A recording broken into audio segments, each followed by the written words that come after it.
Brilliant because bacon bites beat bruschetta. Truly tautograms triumph, trumpeting trills to trounce terrible travesties. This kind of wordplay is called a tautogram. A tautogram is a kind of text where all the words begin with the same letter, like in this sentence. Brilliant because bacon bites beat bruschetta. There are tautograms in different languages. They might be rhyming, they might be not rhyming. Usually they are not very long, like just a few words. But here's the fun fact about the Russian language. Because of the Russian grammar and the word formation system, tautograms in Russian can be very long. Actually, there are a few short stories that make sense, that have characters, dialogues, lines, they have a conflict and so on, all the things that should be in a story, and they are tautograms, which means that every single word in those stories begin with the same letter. And today I'm gonna give you a couple of examples of these tautogram short stories in Russian. The stories with all the words beginning with the same letter.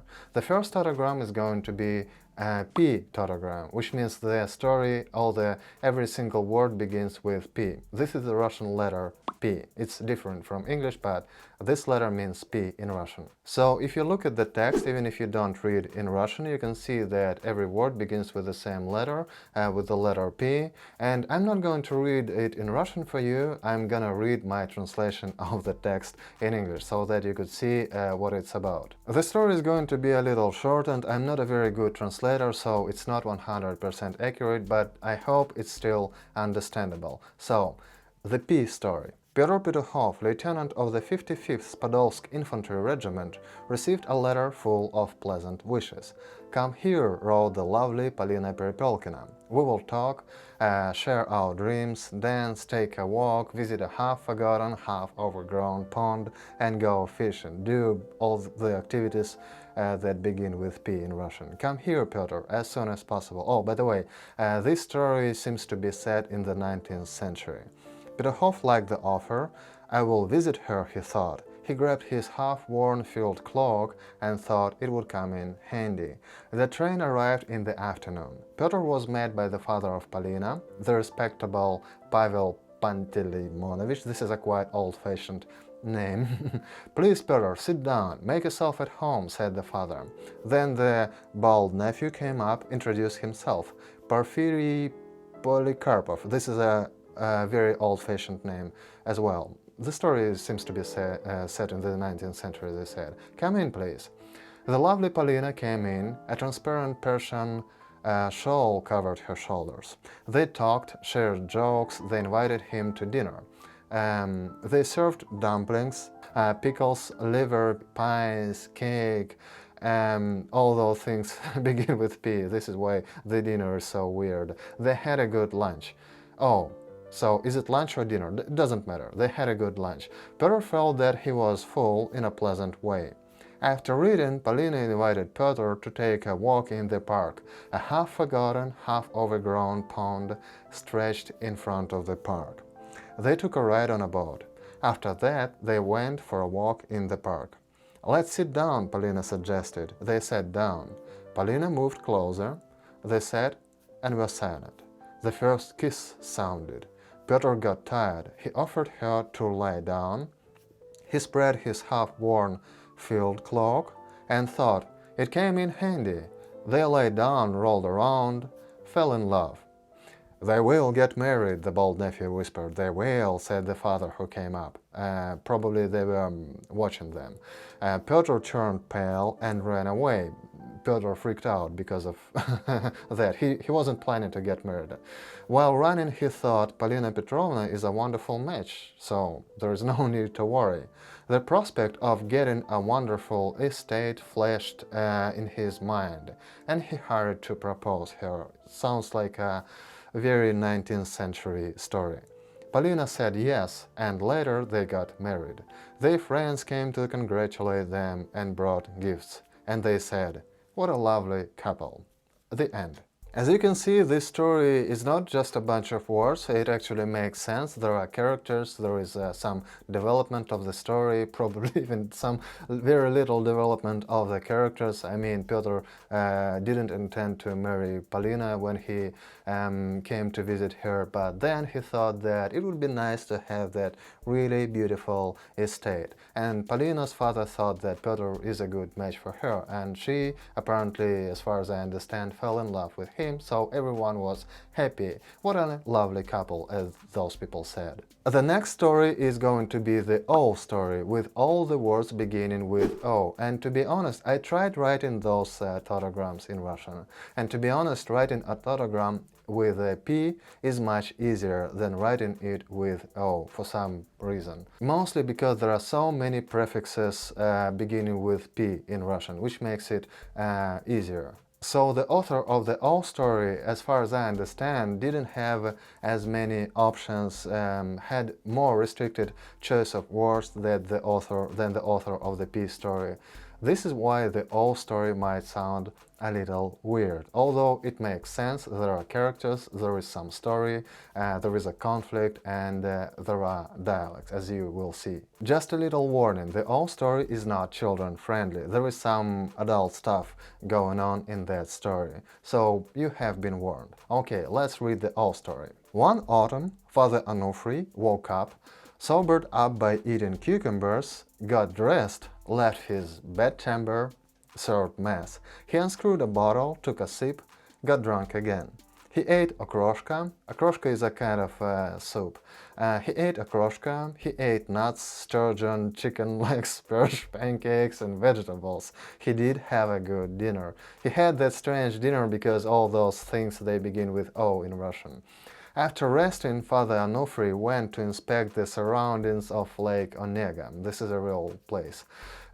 Walking by the barn, fenced off from the sheep, he got stunned.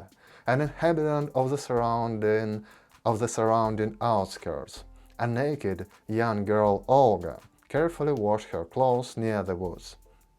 Oh, the lake of Onega, illuminated by the lights of autumn. Having adjusted the rim of his huge glasses, the widower, Father Onufry, carefully examined the person who had enchanted him.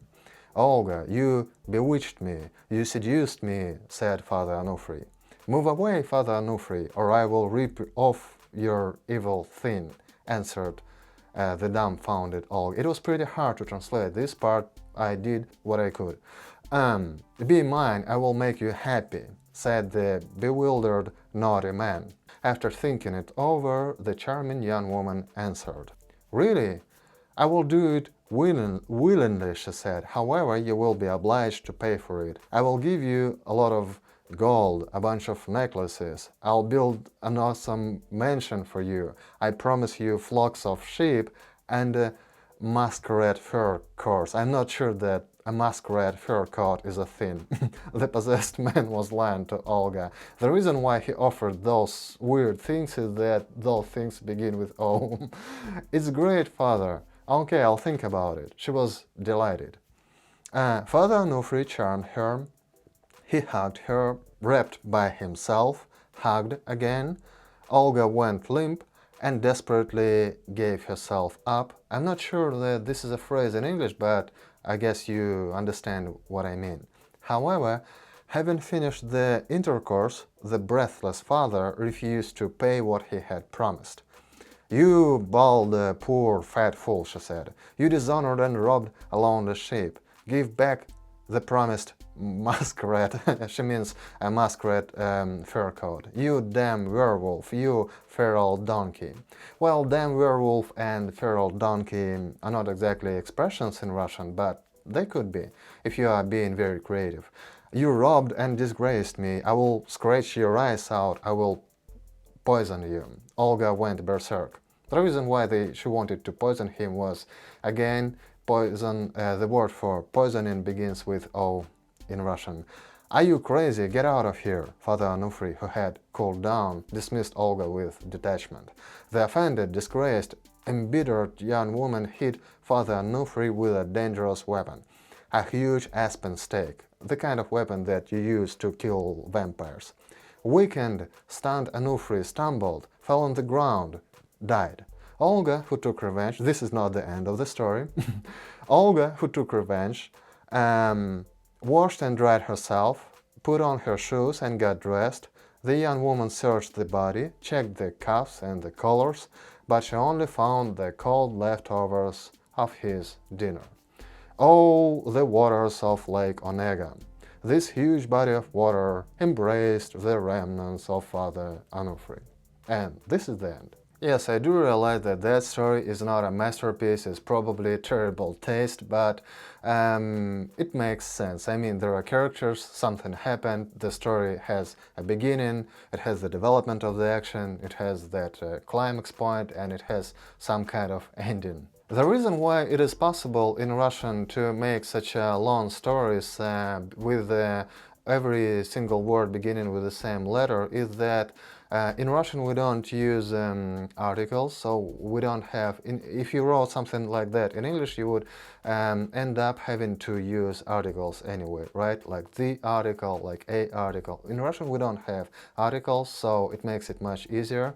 In Russian we can skip pronouns, not always. I mean, if you don't use pronouns at all, it sounds a little unnatural, but it's still possible not to use them. Because in Russian, verbs have endings, and the ending might indicate which person and which number it is, like first person, plural, first person, singular. Usually this is the job that pronouns do. I hope it was interesting for you. Please don't forget to hit the like button if you like the video. Please don't forget to subscribe if you want to see more of my videos. I make videos on quite different topics, but mostly related to the Russian language or just languages in general. If you know any tautograms in your first language, please share them in the comments below. And see you next time. Bye!